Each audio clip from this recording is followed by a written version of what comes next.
Okay, if you can run 5K in 25 minutes, you can take that a long way down. I went from struggling to break 25 minutes for 5K to running 16 minutes and 42 seconds. And the whole thing comes down to one word: gradually. One rung at a time. The plan itself is simple. What nobody explains is the bits around it, like how often you run one of the key sessions, what the rest is in between reps, and what you do in that rest, to what you do when it falls apart. That's exactly what this video is. I'm Lee Grantham, a coach and a professional ultra runner. I went from not being able to run for 400 meters to very quickly running a sub 3 hour equivalent 5K. And then my goal became to hold that same pace, which at the time was 4 minutes a kilometer or 6:25 a mile, hold that for 100K. And 6 years later, I did. I ran 6 hours and 42 minutes and became the British champion, held exactly 4 minutes and 1 second, and represented my country at both the ultra marathon and the marathon.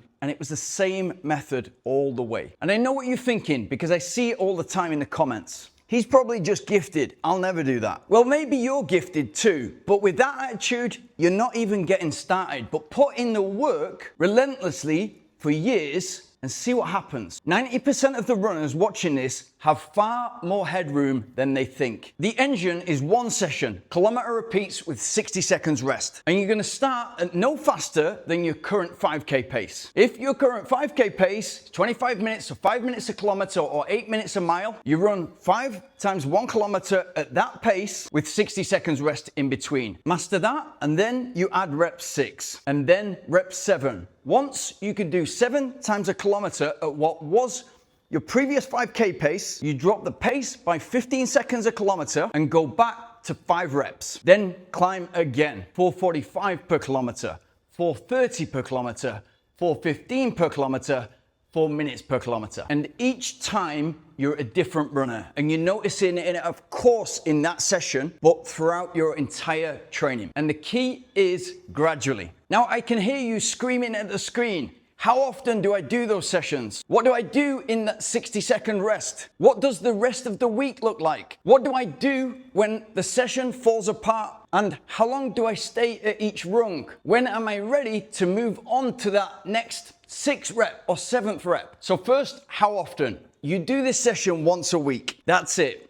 It's a hard session. Fitness is built by stressing the body just enough so that, like stretching an elastic band, to stretch it far enough, but not enough to snap it, just far enough so that next time the elastic band has adapted and you can stretch it a little bit further. The difference between you and the elastic band is that you need recovery days in order to get that adaptation, to build that fitness, and very specific fitness to what you're trying to achieve. It's important to know that this improvement that you're building compounds over the weeks and months. And so get used to it. You're not going to improve week on week. You might be more ready for that second time you do this session, and so it might feel more manageable and the perceived effort is down. But in order to really move forward, we need months. Months of these repeatable sessions that you're able to recover from and go again in 3 to 4 days. Remember, you've got to be fresh for that session. It's a hard session. What's the rest, and what do I do in that rest? To begin with, once you finish that first rep,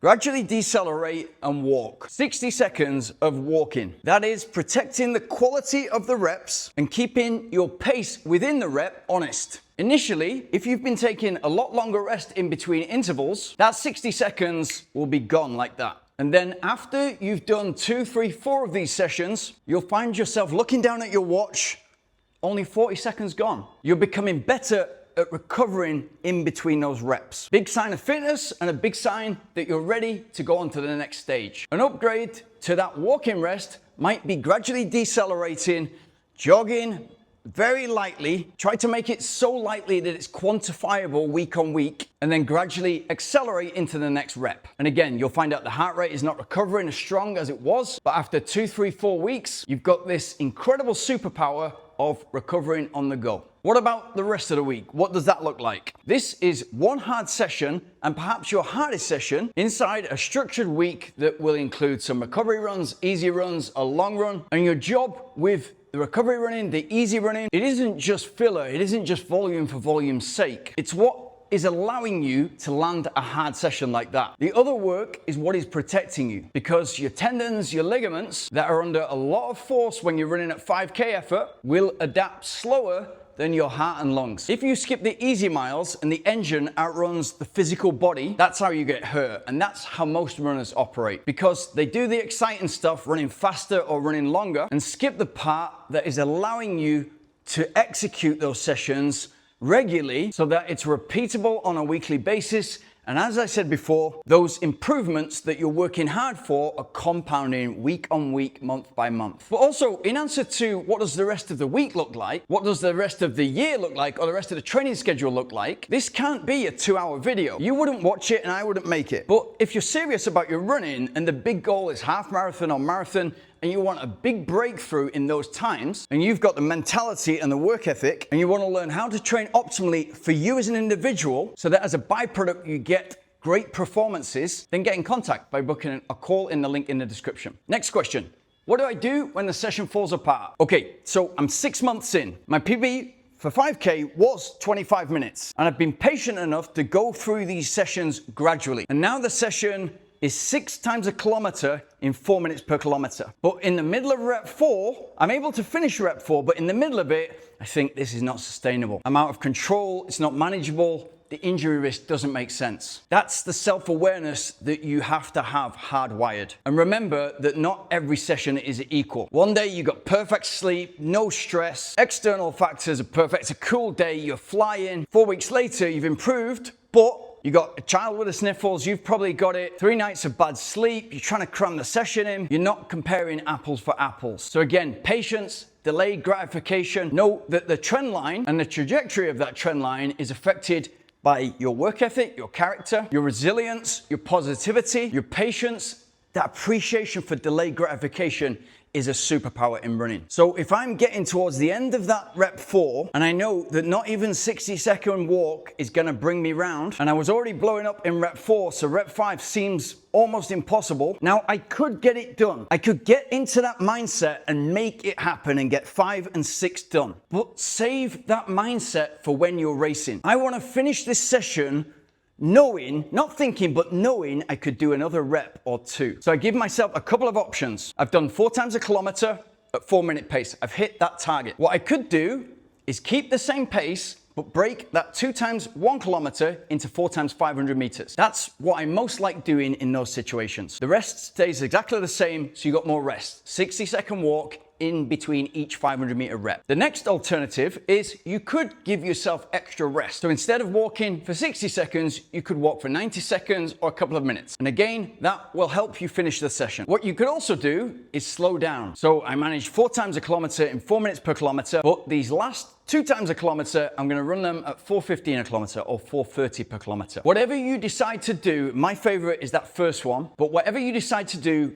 note it down and keep a context of your training sessions. So that final point of how long do you stay on each rung? When are you ready to move up to that 6th rep, 7th rep, or faster times? It's not a calendar, it's a feel. Just like that session I've just described, 4 times a kilometer, fell apart. My form wasn't what it was. It becomes uncontrollable. Okay, 4 times 500 meters. I'm still doing 6 kilometers at the pace that I set out to do. And I've finished the session in control, it's manageable, and I'm ready to go again in 3 or 4 days. This is not a computer game. So if you're on that 7th rep and you're clawing your way there with the fingernails, again, save that for the race and think about the bigger picture. What are you trying to do? Right now, you're trying to take 20% off your 5K time. But what are you doing that for? In most cases, you're trying to get ready to run a longer distance, 10K, half marathon, maybe a marathon. But infinitely more important than that, you're learning about yourself, that's self-awareness. Can I put a target in the diary that's a year or maybe more from now and stick with it because I've made myself a promise and it's happening? Because that's what I do. I deliver on my promises. That's who I am as a marathon runner. That's who I am as a distance runner. Now, I'm not making these videos for the guy that's already decided that that's not possible. It's not possible for him to go from 25 minutes for his 5K to 20 minutes because he's already trying hard and it's not working for him. The people I'm making these videos for are ambitious people who set a goal and go after it. They've already got their eyes wide open enough to see that in every field in life, unless you're at the pinnacle, there's a much better way to do things. So gradually, one rung at a time, 1 week at a time, 1 month at a time. Focus on executing that session as well as you possibly can and recovering as fast and as full as you possibly can so that you're looking after your body, you're getting as much adaptation as you can, and you're ready to go again in 3-4 days to do your long run. And don't neglect the easy running. Don't neglect the small things that are actually enabling you to move forward at the rapid rate that you will if you stick to that plan.